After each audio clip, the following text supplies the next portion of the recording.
2 बच्चों से ज्यादा होने पर सरकारी सुविधा नहीं मिलेगी। उत्तर प्रदेश में ऐसा कानून आ सकता है। अभी इस कानून का ड्राफ्ट तैयार हो रहा है। आबादी को कंट्रोल करने के लिए एक नया कानून संभव है। योगी आदित्यनाथ कह चुके हैं कि जनसंख्या को स्थिर करना बेहद जरूरी है, और जनसंख्या को स्थिर करना अगर जरूरी है तो सवाल केवल उत्तर प्रदेश का है या पूरे देश का है? सवाल केवल असम का है या दूसरे राज्यों का भी है? आइए जल्दी से बिग वॉल पर चलते हैं और बिग वॉल पर इस बारे में हम आपको बताते हैं कि किसकी आबादी कितनी बढ़ी है, कैसे ये अब एक बहुत बड़ा मुद्दा बन गया है जिसकी तरफ जितनी बातचीत होनी चाहिए, जिसकी तरफ ध्यान दिया जाना चाहिए, उतना नहीं हो रहा है। किसकी कितनी आबादी बढ़ी, क्योंकि हमेशा ये आ जाता है कि भाई इस धर्म की आबादी कम है, इस धर्म की आबादी ज्यादा बढ़ी है। तो यहां से शुरू करते हैं। देखिए, हम हिंदुओं की आबादी से शुरू करते हैं। 1951 में यह आबादी 30 करोड़ 35 लाख के आसपास थी। मैं हट जाता हूं, आप ये आंकड़ा देखिए, 30 करोड़ 35 लाख।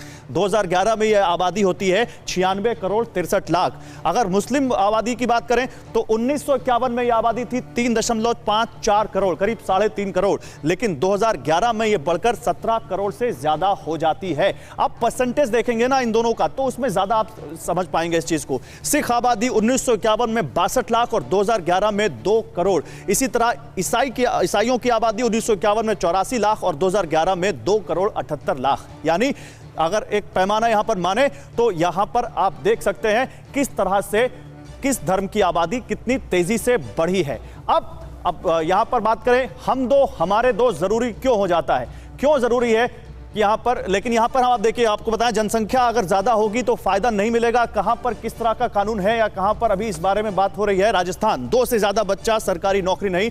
मध्य प्रदेश, तीसरा बच्चा आया तो सरकारी नौकरी नहीं। यह लगातार वहां पर कहा जा रहा है। अब देखिए, तेलंगाना और गुजरात, 2 से अधिक बच्चे पर चुनाव नहीं लड़ पाएंगे। गुजरात में है 2 से अधिक बच्चे पर निकाय चुनाव नहीं लड़ सकते। अलग अलग राज्य कोशिश कर रहे हैं, लेकिन राष्ट्रीय स्तर पर फिलहाल कोई ऐसी नीति नहीं दिख रही है।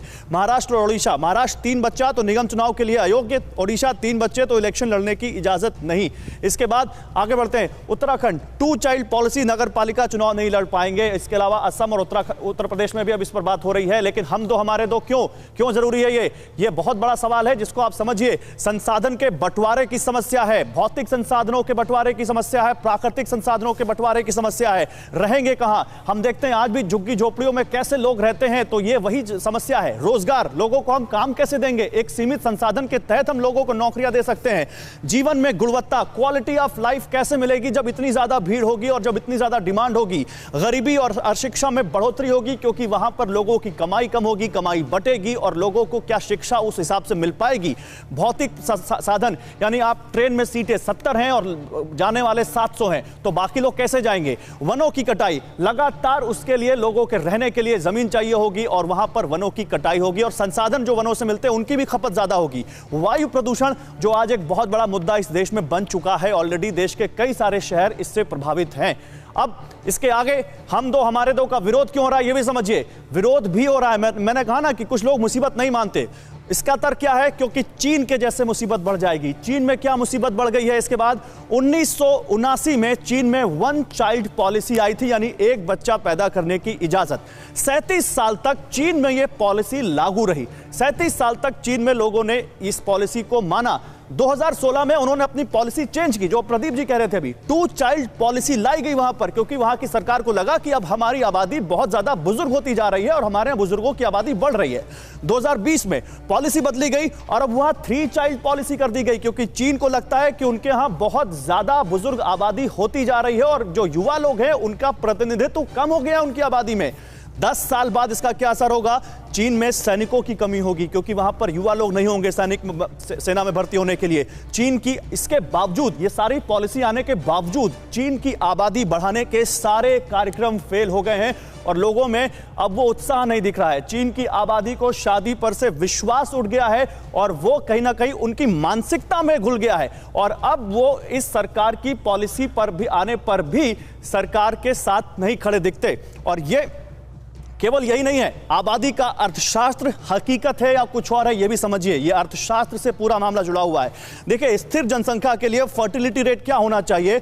2.1, यानी हर महिला पर जन्मा बच्चा 2.1, ये एवरेज में है। इसको आप देखिए, भारत में फर्टिलिटी रेट क्या है इस वक्त? 1992-93 में हमारा फर्टिलिटी रेट यानी देश का 3.4 था। 2020-21 जहां हम इस वक्त हैं, या अभी 1 साल पहले जिसकी हम बात करें, 2.2। और अनुमान है कि 2025 में ये 2.1 जो स्थिर रेट है उससे कम होकर 1.93 तक हो जाएगा। इसकी वजह क्या है? मध्यम वर्ग कम बच्चे पैदा कर रहा है, जो बात हम चीन की मानसिकता की कर रहे थे, लेकिन यहां पे वजह कुछ और है। बच्चे के अच्छे लालन पालन का खर्च बढ़ गया है। मिडिल क्लास को लगता है ज्यादा बच्चे होंगे तो उनका सही से लालन पालन नहीं कर पाएंगे, 2 बच्चों का खर्च उठाना मुश्किल होगा, यह भी लगता है मिडिल क्लास को। जनसंख्या नियंत्रण को लेकर जागरूकता भी अब लोगों में काफी दिख रही है, लेकिन सवाल यह है कि यह जनसंख्या नियंत्रण किस लेवल पर, 1 बच्चे पर, 2 बच्चे पर या उससे आगे।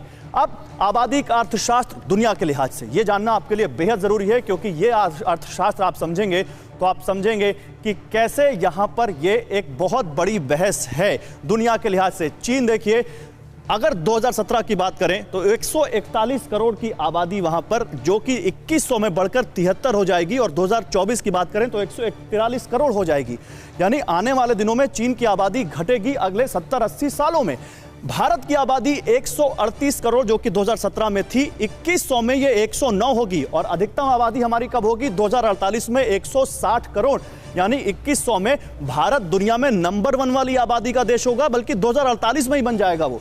और कुछ तो अनुमान ये भी लगा रहे हैं कि अगले 6-7 सालों में भारत चीन को पार कर जाएगा अगर इसी तरह आबादी बढ़ती रही तो। अमेरिका, आप देख सकते हैं, अमेरिका, इंडोनेशिया, पाकिस्तान, ये सारी आप यहां पर जो हम आपको यहां पर आंकड़े दिखा रहे हैं, ये बताता है कि कैसे 2100 आते आते ये देश अपनी आबादी से थोड़ा सा ज्यादा या आसपास ही होंगे, लेकिन ज्यादा अंतर आएगा चीन और भारत में। देखिए, ये आंकड़े आप तक रखने का मकसद केवल एक था, ताकि आप इस विषय की गंभीरता को समझ सकें और आप समझ सकें कि कितना जरूरी है। अश्विनी जी देखिए, क्योंकि मैंने कहा था कि मैं ये आंकड़े दिखाकर इस डिबेट को ओपन करता हूं, उम्मीद समय कम है इसलिए छोटे छोटे तर्क। अश्विनी जी, अब इस तर्क से आप कितना सहमत हैं कि अगर हमने अभी आबादी को रोका तो आगे चलकर चीन जैसा हाल हो जाएगा हमारे पास बुजुर्ग ज्यादा होंगे और काम करने वाले लोग कम होंगे? बड़ी सीधी सी बात है गौरव जी, मैंने कहा जितनी चादर हो उतना पैर फैलाना चाहिए। चीन से तुलना करना ही बहुत बड़ी गलती है। हम चीन से तुलना क्यों कर रहे? हम तुलना उससे करें जिसके बराबर हमारा क्षेत्रफल हो। चीन का क्षेत्रफल हमसे 3 गुना ज़्यादा, उससे हम क्यों तुलना कर रहे? अमेरिका से भी नहीं कर सकते, उसके भी क्षेत्रफल 3 गुना ज़्यादा है। आप जरा समझो, दुनिया के 2% जमीन पे दुनिया की 20% आबादी रह रही है। दुनिया का 4% पानी है और 20% लोग पी रहे हैं। तो हम अपने संसाधन से देखें ना कि वास्तव में हमारे पास कितना है। अगर तो फिर इस पर भी प्रतिक्रिया दीजिए, जो इकबाल महमूद कह रहे हैं कि अगर आबादी रोकनी है या जनसंख्या नियंत्रण करना है तो एक चश्मे से देखिए, आप संप्रदाय, धर्म और वर्गों में मत बांटिए उसको। मैं बिल्कुल कह रहा हूं, हमने तो राज्यों को पार्टी नहीं बनाया। मेरी जो PIL चल रही है सुप्रीम कोर्ट में, हमने उसमें राज्य को पार्टी नहीं बनाया। हमने केवल केंद्र सरकार के गृह मंत्रालय, कानून मंत्रालय और स्वास्थ्य मंत्रालय को पार्टी बनाया। हमने तो लगातार के संविधान में ये कॉन्करेंट लिस्ट में है, पॉपुलेशन कंट्रोल, फैमिली प्लानिंग का मैटर कॉन्करेंट लिस्ट में है। तो राज्य भी कानून बना सकते हैं, लेकिन मेरा ये कहना है कि जनसंख्या विस्फोट राष्ट्रीय समस्या है, इसका समाधान राष्ट्रीय स्तर पर होना चाहिए। फिक्र आपकी, सोमवार से शुक्रवार रात 9 बजे सिर्फ TV9 भारतवर्ष पर।